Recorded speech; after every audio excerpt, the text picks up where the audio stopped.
Finally tonight, the scene is the White House Christmas party, and the movie is The American President. What this reminded me of, in reality, is not this bad, but it's close.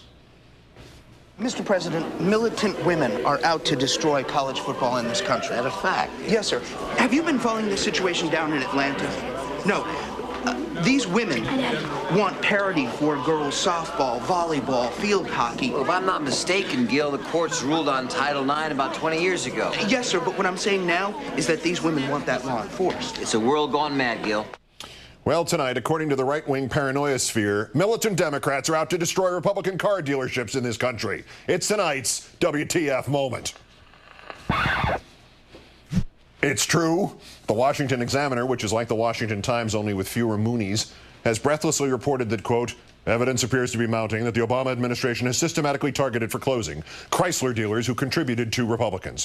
What started earlier this week as mainly a rumbling on the right side of the blogosphere has gathered some steam today with revelations that among the dealers being shut down are a GOP congressman and closing of competitors to a dealership chain partly owned by former Clinton White House Chief of Staff Mac McClarty. Ooh, this gets better and better. Obama's car czar, Stephen Ratner, is married to the former national finance chairwoman of the Democratic National Committee. And what's worse, he used to be a reporter for the New York Times as recently as 1982. 1982, the chip implanted in his brain to make him act all liberal and anti-American must still be running on its original battery. 1982. He worked for the New York Times when Reagan was president. Of course he's leading a Democratic plot to destroy Republican car dealers. Then there's the real victim here. Florida Representative Vern Buchanan learned from a House colleague that his Venice, Florida dealership is on the hit list. Buchanan also has a Nissan franchise paired with the Chrysler facility in Venice. It's an outrage. It's not about me. I'm going to be fine, said Buchanan, the dealership's majority owner. You're taking over 100,000 jobs. We're supposed to be in the business of creating jobs, not killing jobs. Before we get back to the vast right turn on red conspiracy to wreak revenge on the Republicans by closing their car dealerships, an important note about the GOP stance on this auto bailout that is keeping 3/4 of all Chrysler dealerships open. They all voted against it. Last December, before Obama became president, the Republicans from McCain to Bunning, from Bachmann to Cantor, preferred seeing the whole industry go under. All the jobs, not just the 100,000 Congressman Buchanan just mentioned, all the car dealerships, Republican, Democrat, Socialist, Communist, used. 31 Republican senators voted against the auto bailout, 150 Republican congressmen, including, in the height of chutzpah, considering how he's now alleging a political conspiracy to close his car dealership, Congressman Vern Buchanan of Florida, he voted against the auto bailout. If he'd had it his way, it wouldn't have been his Chrysler dealership being closed. It would have been everybody's Chrysler dealership being closed. All of them. Chowderhead. Well, this has been fun, this specter of Republicans who insisted we should let Detroit dry up and blow away, and with it all the parts manufacturers and all the repair shops and all the dealerships, Chrysler, Ford, GM, the people who told an entire industry and all its satellite industries to go to hell. Suddenly these hypocrites are getting all riled up because only about 1/4 of just the Chrysler dealerships are being closed. But this misses the basic issue. The basic issue raised here is this, concludes the Washington Examiner guy. How do we account for the fact millions of dollars were contributed to GOP candidates by Chrysler who are being closed by the government? But only one has been found so far that is being closed that contributed to the Obama campaign in 2008.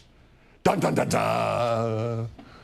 Of course, actual journalists would try to answer that question before posting their rage-inducing, conspiracy theory-feeding, paranoia-producing twaddle in a semi-newspaper and not afterwards. Then again, journalism for these guys is sticking your byline on the top and then writing down what Mr. Bouncy Bouncy says. Nobody can figure out exactly why certain dealerships are being targeted to be closed. There are some people looking into it, but the evidence is sketchy. All we know is that a whole lot of really successful dealerships are being shut down.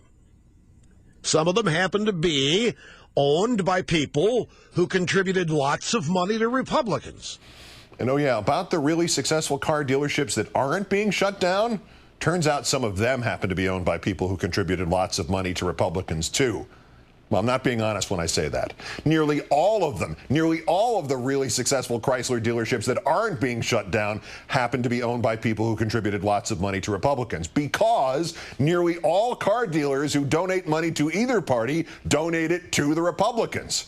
Who else but Nate Silver did the math here? He used Huffington Post's wonderful search engine Fundrace and pulled down auto dealer from the occupation menu. Results? Donations by auto dealers to the GOP total over 8.5 times more than donations by auto dealers to the Democrats. 8.6 to 1.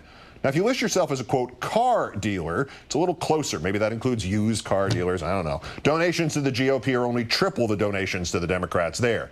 The other variations that Nate found, automobile dealer, they give 10 times as much to Republicans as Democrats. Automotive dealer, I'm guessing those are the ones who sell the Stanley Steamers and the Hupmobiles and fleets of Cadillacs. That's about a 16 to 1 Republican edge. Put them all together, as Nate did, and as he writes, 88% of the contributions from car dealers went to Republican candidates and just 12% to Democratic candidates. Another reality-based analyst using a different data source puts the number at 92%. The gist of this is inescapable. The reason it was nearly impossible to find a Chrysler dealership that gave to the Democrats and was just ordered closed is not that there aren't any that were ordered closed, it's that there aren't any, period. In their haste to scapegoat Obama for anything and everything, Limbaugh and his wimp followers neglected to look at the larger picture. This evil, Democrat, socialist, racist, bomb-throwing White Sox fan has secretly enacted a plan that makes sure that nearly 8 out of every 10 Chrysler dealers who donated to the Republicans are forced to keep their property, to stay in business, to stay open and continue to make money. The bastard. A conspiracy to eliminate Republican automobile dealers. WTF.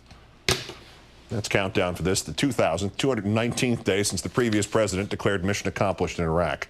I'm Keith Olbermann. Good night and good luck.